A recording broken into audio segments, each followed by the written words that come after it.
The record. Hold it, you weren't ready. Well, I'm not ready. State your name for the record, please. My name is Saul Kent. What do you do for a living, Mr. Kent? I am president of the Life Extension Foundation, which I founded in 1981. I've been involved in trying to help people to live longer for over 30 years. And my whole life has been devoted to this, the foundation is aimed at helping people live longer now and in funding and stimulating research to extend the human lifespan in the future. What did you do prior to founding the Life Extension Foundation? I was a medical writer, I was a freelance writer, I worked for some magazines as an editor. I also have been involved in the life extension movement since about 1964. I've been involved in running conferences. I've involved in various groups and all kinds of aspects relating to extending lifespan. What are some of the things people can do to extend lifespan? Well, there are many things that people can do to increase their chances of maximizing their current genetic potential of living up to around the age of 100. They can eat well, they can exercise, they can take supplemental nutrients, they can take certain drugs, they can avoid stress, they can avoid cigarette smoking. All these things are known and have been considerable evidence for this. And we try to impart that information to people in terms of helping them currently live longer. But we also are aiming to learn how the aging process works, and we're learning how to treat currently incurable diseases, and we're looking throughout the scientific literature throughout the world. We're meeting with the best scientists in the world, and we impart this information to people to help them live longer. When you say throughout the world, why do you have to look around the world when we're the most advanced, technologically advanced country in the world? Yeah, well, the reason we have to look around the world that the United States is just one country and that there are tremendous therapies and products available in other countries that are not available in this country. The reason for this is that the system set up to police healthcare in this country with the FDA at the head of the system is not capable of really bringing a lot of these products and therapies to people. For example, there was a book published several years ago that showed that there are more than 5,000 safe and effective therapies that are available in other countries that are not available here. And people don't know about these things. They don't know about the fact that it costs $231 million to get a drug approved in this country and that it takes an average of 10 to 12 years. They don't know about the fact that, that there are vast numbers of therapies out there that can potentially help them. Okay. Are you familiar with how we got to that point with the FDA? Well, the FDA was originally started in 1906 through after about 15 years of very hard work by a Dr. Wiley, who was a chemist in the Department of Agriculture. And he did heroic work to bring it out. Originally, the problem was contamination of the food supply, of certain aspects of the food supply. And that was all he was really interested in. And about 10 years later, he was so disgusted by the agency that had actually come into being based on his work that he renounced it, and he wrote a book about 10 years after that saying what a terrible crime had been committed against the American people.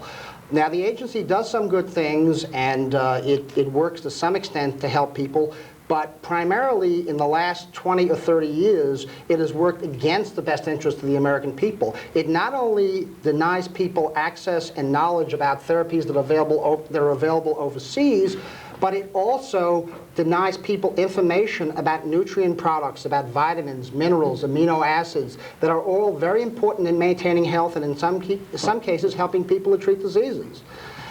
In the case of aging, which is my major interest, there is a tremendous lack of knowledge in the agency of anything to do with aging, and the fact that aging is the underlying cause of diseases like cancer, heart disease, stroke, and so forth. And so I and other people involved in this movement have been trying to bring this information to people for the last 32 years. How do they prevent this dispensing of information?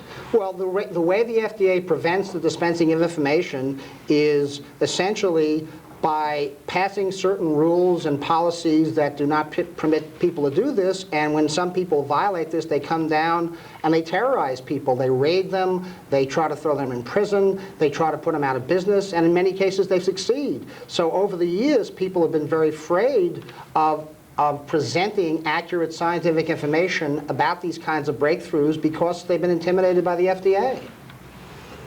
And we, in addition to providing information to people about the benefits of these therapies, we've also made it clear that the FDA is obstructing the availability of this information, and in many cases may be responsible in part or in whole for the life and death of thousands of people every year.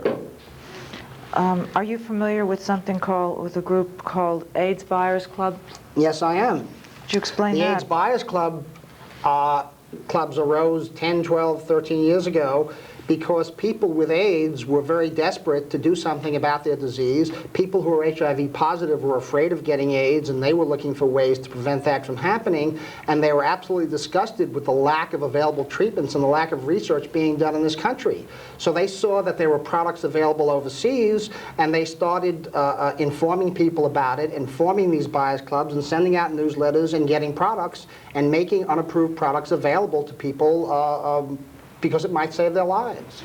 Now, you mentioned earlier in terms of approval that it cost about $231 million. What sorts of companies can afford to spend $231 million? Well, that is the average cost of developing and gaining approval of a new product. And naturally, only large pharmaceutical companies can afford that kind of cost. And so what happens in this country more and more is that while smaller companies may develop products, they inevitably are brought to the approval stage by the large companies because they're the only ones that can afford it. And a lot of products, wonderful products, fall through the cracks with this system. There are products, for example, available overseas, products like centrophenoxine and paracetam that are used in virtually every country on earth. And there is solid evidence that they are helpful, beneficial, and useful in many respects. Now, they've never even been submitted for approval in this country. For one thing, they're no longer patentable, which is an issue. Secondly, these companies are doing terrific business all over the world, and they're not going to risk hundreds of millions of dollars in 10 to 12 years to try to get approval in this country. Have you ever heard of something called the mail importation policy? Yes, I have. What is it? The importation policy, this is one of the good things the FDA has done. The FDA a number of years ago recognized that there are these good medications overseas. There are these products available elsewhere that are not available in this country. And starting in 1977, they started promulgating policies indicating that people could purchase these products, these are individual American citizens, for their own personal use, as long as they didn't resell them in any way, and as long as they ordered small amounts which they needed for themselves to make them healthier, to improve the quality of their lives, to help prevent diseases, to help treat diseases. And the FDA's policy essentially is that it is legal for them to do this.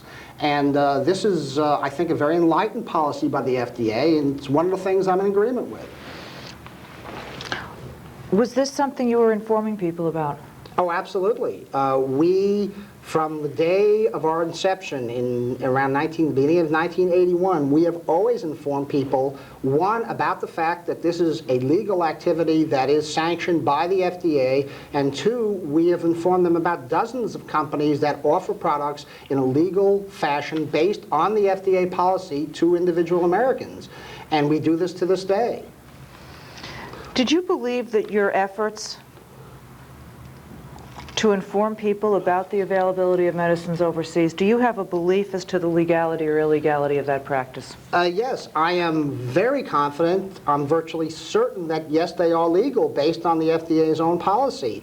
I felt this way since the early 1980s when I first looked into it. The fact is that the FDA policy is that it is permissible for people to purchase unapproved drugs from overseas for their own personal use, and this has been reiterated over and over. In fact, in 1988, Dr. Frank Young, who was then commissioner of the FDA, gave a speech before an AIDS conference, which was reported throughout the country, through just about every magazine, every newspaper, on TV, on radio, and all of those accounts state what what is my understanding? That it is, in fact, the policy of the FDA to permit this. The only thing that was a little bit off was that they acted as if this was a new policy, because most of the people in the media hadn't heard about this. But in fact, the policy has been since at least 1977, and in fact, in Dr. Young's speech, he says that this is not a new policy, but a continuation of an old policy. And so I have no doubt, really, that this is legal, and I think it's right. It's moral as well as legal. And I think everyone should have the right to get these products. Let's stop for a second. Did something unusual happen in February of 1987? Yes, in February of 1987, the Life Extension Foundation was raided by the U.S. Food and Drug Administration. Are you aware as to whether or not they took anything from your foundation? Well, I personally was not there at the time. I was in California, but from what I gather from talking to my partner and other people involved in the foundation, they took a great deal. They seized all kinds of products, all kinds of newsletters, personal effects, and they also were very intimidating and harassing. Products? You just told me before that you didn't sell any products. All you did was distribute information. How did they get products out of your place? No, we've been selling, we at the time were selling nutrient products in this country. We were not selling unapproved drugs. We were selling nutrient products that are sold in health food stores and other stores. And in fact, they took a large percentage of the products they took were products that were not on the warrant and they had no right taking. They're perfectly innocuous. So those are the products I was talking about. Now you say newsletters. What newsletter are you talking about there? There was a newsletter that we had just published, and they were sitting in envelopes ready to be mailed to our members. There were about 5,000 copies of them, and it was reporting grants that we had made to scientists to do research, aging research. And they seized, from what I understand, every single one of those, even though all I assume they needed were a few. Did that newsletter have anything about the Houtman Institute in it? No, I don't believe it did. I believe the major portion of the newsletter, at least the only thing I recall, was in fact the report on the grants we had been giving. It's possible it was in there. I mean, we did report about the Houtman Institutes in several of our newsletters. So, but my recollection was, because I wrote it and I remember, and we were very proud of all of the research we were supporting, that was the major issue in the newsletter. In 1987, were you ever charged with selling unapproved new drugs? No. Okay. Do you recall having material printed for the foundation? Yes, I do. We had a printer at the time named ReadyPrint. Was he your only printer? Yes, I believe at the time he was our only printer. Had you had another printer before that? Yes, we had. We had a earlier printer, and I think in about 1982 we started doing business with ReadyPrint. Okay. What was the name of the owner of that company, ReadyPrint? The owner of ReadyPrint was Marty Marks. Could you tell me something about your business relationship with him? Well, I, as the person who wrote and edited the newsletters and wrote the brochures, I was involved in getting newsletters and brochures printed up by ReadyPrint. Do you still work with ReadyPrint today? Yes, we do, although we have several other printers, and ReadyPrint is one of the printers we do business with today. What does he print for you now? My understanding is he prints a lot of black and white work and two-color work and incidental stuff. The magazine, which is a four-color magazine, is now printed by a much larger printer in Wisconsin. I see. Did you also have a social relationship? With Marty? Mm-hmm. Yes, I did. I used to go out with dinner with him and his wife on occasion.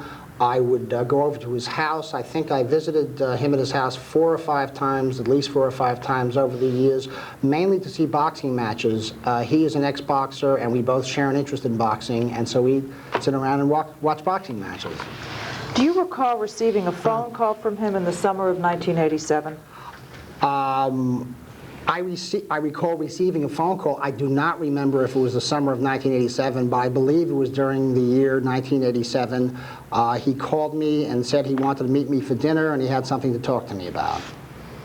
Did you meet him for dinner? Yes, I did, although I do not recall the restaurant we ate dinner at.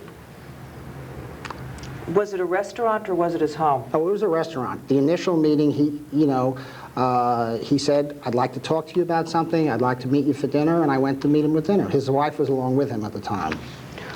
What did you discuss, if you can remember?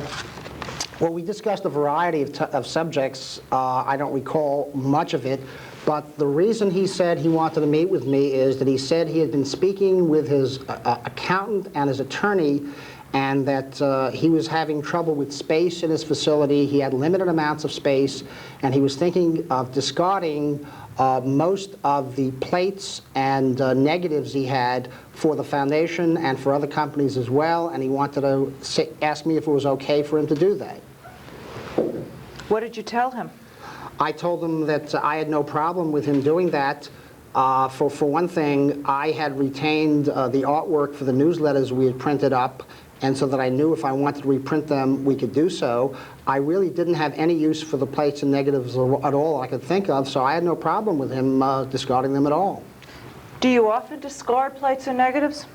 Well, I understand that it's common for printers to do this. I mean, I'm not in the printing business and I don't really know, but for some reason he said he had been keeping a large stock of plates and negatives at that time, and he felt he didn't have the space, and he wanted to discard them so that he could have, maybe get a press or whatever it is he needed to do to expand his business.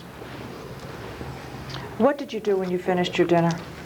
Well, he mentioned to me that although he'd be perfectly happy to discard, and he wanted to discard the plates and negatives, there were a few recent plates and negatives that he felt he would rather give to me just in case I needed them, and that he asked me to come over to his home, and he said he had them available there, and then he would give me those plates and negatives. Did you in fact go to his home that night? Yes, I did.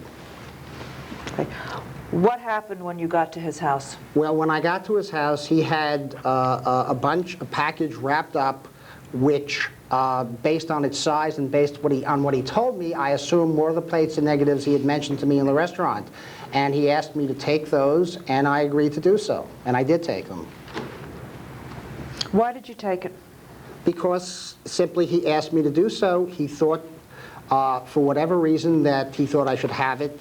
He indicated that those were recent plates and negatives, and that we might have some use for them. So he felt he would rather not discard those particular plates and negatives. Was this printing you did for Life Extension or the Hauptmann Institute or Longevity? As far as I knew, he was just dealing with Life Extension. During the entire meeting at the restaurant, we only discussed Life Extension business. We only discussed things dealing with Life Extension. He did not mention the Hauptmann Institute once. Now so as far as I knew, this was just Life Extension negatives. Could you tell us what the Hauptmann Institute is? The Hauptmann Institute was a company, as far as I know it's no longer in existence, that was in operation in the mid-1980s that offered unapproved drugs to Americans for personal use. What was your relationship with Hauptmann? My personal relationship? I had virtually no knowledge of the Hauptmann Institute, but it was one of the organizations that we publicized in our newsletter to inform people about companies overseas that offer these things under the FDA's mail importation policy. And so I personally had virtually no knowledge of it at all, except that we felt that this was a place where they might be able to get some of these products. Did you do any more than put an ad in your own newsletter? I believe there was some separate mailings done to the Hauptmann Institute, but all I'm really aware of is the fact that we did publicize them. We did provide information to people about the Hauptmann Institute, just as we've continued to do and do to this day. Not for the Hauptmann Institute, but for other companies. One final question. Yes. Did you endeavor to obstruct or impede in any way the ongoing Food and Drug Administration investigation? When? In 1987? In 1987. I didn't even know there was an investigation at the time. All I knew that we had been raided, many other people had been raided, and there had not been anything continuing. One, I had no idea that there was an investigation, and I absolutely did nothing to intentionally impede anything. I simply was honoring a request by our printer, Marty Marks, who asked me to come with him, and he asked me to take away some plates and negatives, which I did. That'll be all. Thank you. Your witness. Let's stay on. Yeah. A few questions for you, Mr. Kent. Yes. You are the president of the Life Extension Foundation, correct? Yes, I am. And you're the one who founded it, correct? Yes, I am. And in dealing with people through the Life Extension Foundation, some of the people you deal with are interested in products not available for sale by U.S. companies, correct? I think many of our members are interested in those kinds of products, yes. And you know, don't you, that U.S. consumers will buy unapproved drugs abroad? Yes, absolutely. And the people who sell those drugs to them make a lot of money, right? I have no idea about Now, that. come on. You've been around this business for how many years involved in advertising products that are in the field of alternative medicine? 32 years. And you don't know how much those products sell for? I know what they sell for. As to how much business those companies do, I don't know. You lecture in this I know, for example, that people every day go over to Mexico to pharmacies and they take unapproved drugs. I don't know what those pharmacies make. Okay, they make a lot of money, don't they, sir? They may. Now, you and the Life Extension Foundation printed ads and sales lists for this thing called the Hauptman Institute and Yes. this thing called Longevity Institute, right? We printed information about how to reach Hauptman and longevity, yes. You publicized these entities in your newsletter. Yes, we did. Okay, and one of the places that things got printed at was this place, Ready Print in Hollywood, right? Yes, I assume so. Actually, I don't really have any personal knowledge that stuff was printed in Ready Print, but yes, we did publicize the Hauptman Institute. And Marty Mark, he's the man at Ready Print who you knew, right? Yes, I knew Marty Mark. And over the years, you talked to Mark on more than a few occasions, correct? Oh, probably, you mean outside of business or in For business. For business? Oh, probably, dozens and dozens of times. And in those dozens and dozens of times, there came a time, did there not, when you told him that you and he shouldn't speak on phones for fear that the government would be eavesdropping? No, I never said that, ever. Didn't you tell Mr. Mark to do the Hauptman printing himself? No, I did not. If Mark says otherwise, he's lying? Absolutely. And if Mark says that you told him to do that printing after hours, he's lying about that? I never told them to do any printing for the Hauptman Institute. Now, I never did it. You did pay Mark for the printing he did that was Hauptman and longevity related, right? No, I didn't. Somebody did, right? Perhaps. Are you aware that the Life Extension Foundation wrote checks to Marty Mark? I'm not aware of that, no. You're the president and the founder of the Life Extension Foundation, and you want this jury to believe that you don't know the checks that are being written by your foundation? Look, I know that the foundation writes now huge numbers of checks. We wrote a great many checks at that time, but I was not involved in writing checks. That was not my duty. Isn't it a fact that between $25,000 and $50,000 worth of printing was done at Ready Print for Hauptman and longevity materials? I don't know anything about that. Isn't it a fact that those bills totaling between $25,000 and $50,000 were paid for by checks from your foundation? I don't know anything about it. So the fact is that the Hauptman Institute doesn't exist, does it? As far as I know, it exists. Did you ever visit Dr. Hauptman in Austin? No, I did not. Ever But meet the, Dr. the Carl reason Gustav? I assume it exists is because I know people sent away for products and they received those products. Okay, sir. Did you ever visit the Institute in Austin? No, I did not. Did you ever meet Dr. Carl Gustav Hauptman? No, I did not. Did you ever investigate whether he existed? Did I investigate whether he existed? You're No. printing ads for the man. Did you do any checking to ascertain that this was in fact a real person? Well, the way in which we check to see if a company is a reliable company is to have people send off money for those products and to see if they get those products in return. This happened with Hauptman, and it happens with other companies that we've recommended since. Now, the fact is that you printed and arranged for the printing, you and the Life Extension Foundation, of brochures which depicted Dr. Hauptman on them. Isn't that right? No, I had nothing to do with that. You are aware, are you not, that Dr. Hauptman photographs in brochures were distributed through the Life Extension Foundation?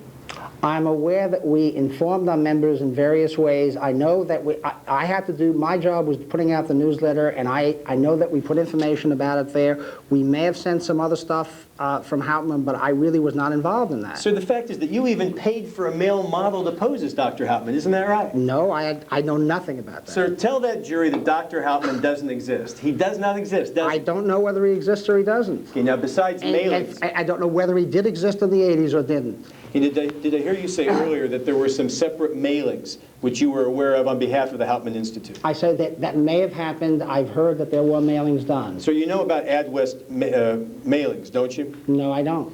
Are you aware that, for example, on August 28, 1986, AdWest, at the direction of the Life Extension Foundation, sent out 33,000 pieces of Hauptman literature? No, I'm not aware of that. You knew nothing about that? No? Are you aware that items that were Hauptmann literature were mailed from your partner Bill Falloon's house? No, I know nothing about Now, that. you know a woman named Tina Lee, don't you? Yes, I know Tina. Okay, and Tina Lee lived for a while with your partner. Tina was his girlfriend for a number of years. You're aware, are you not, that your partner directed Tina Lee to open mail drops on behalf of the Hauptmann Institute in Florida? No, I'm not aware of that. Are you aware that your partner had Tina Lee tear off labels from products obtained from Europe and remailed them from the house as if they had come from the United States? No. So isn't it the fact that you and your partner Bill Falloon tried to recruit and set up businesses in Mexico? I really had nothing to do with setting up any business in Mexico of any kind. I know nothing about it. Sir, isn't it true that you and your partner placed an ad in the Mexican newspapers trying to recruit a pharmacist for the Longevity Institute? I know nothing about that. So are you aware of Lost Horizon Travel? Is that something you know about? Yes, I do. Okay. Lost Horizon Travel is somebody who you use to pay for and to arrange for trips that you and your partner took, correct? In those years, yes. There was a travel agency. Okay, yes. and among the trips that you took in 1985 and 1986, for example, you and your partner Bill Falloon, was a trip to Panama. Yes. And you also traveled to Europe, did you not? Yes, we did. Visited Luxembourg, among other places. I've made a number of trips to Europe in those years. And is it your testimony in front of this jury that at no time during those travels did you do no business on behalf of either Hauptmann or the Longevity Institute? That's my testimony. Now, Hauptmann brochures were also printed in California, were they not? Very possibly. I think that may have been the case. And you yes. live in California? I did not have anything to do with that, however. Now, you say, did I hear you a little while ago, that you did not know in 1987 that you were being investigated by the FDA? All I knew is that they had raided our facility. That's all I knew. And you thought that was a friendly visit? No, it was a very hostile visit. It was one of the most hostile visits I've ever experienced, And- although I personally was not there at the time. Okay, when the FDA came into your premises in 1984 to Yes. examine and inspect Yes. your products, you were aware of that, correct? I was aware that there was a couple of visits, I believe, when they visited us at that time. And in 1985, when they served a regulatory letter upon the Life Extension Foundation, you and your partner Bill Falloon discussed how to respond to it, correct? That was on DHEA, yes. And you were aware, whether you were there or not, that in February of 1987, a lot of agents dressed in flak jackets descended upon not only your business location, but your warehouse, and seized materials, correct? Yes, I am. And you knew that among the materials they seized were materials belonging to the Hauptmann Institute and the Longevity, correct? I did not know what they seized. Did you? I knew they seized tremendous number of products. I knew they seized newsletters for Life Extension. I was not aware that they seized stuff for Hauptmann. You and your partner didn't talk about it? No. It didn't matter to you? What, it didn't matter to in what sense? The government has come in, seized Yes. materials of a foundation which you founded and for which you're president, and your testimony in front of this jury is that you didn't ask your partner what they took? Look, he told me they took virtually everything in sight. He told me that they backed up a huge truck, that they had 8 or 10 people take virtually everything they could get their hands on in 12 hours. My concern was the survival of the foundation. That was my main concern at the time. Well, sir, let me ask you this. You were aware, were you not, that at some point after that search, FDA agents went to see Marty Mark? Was I aware of that? No, I wasn't.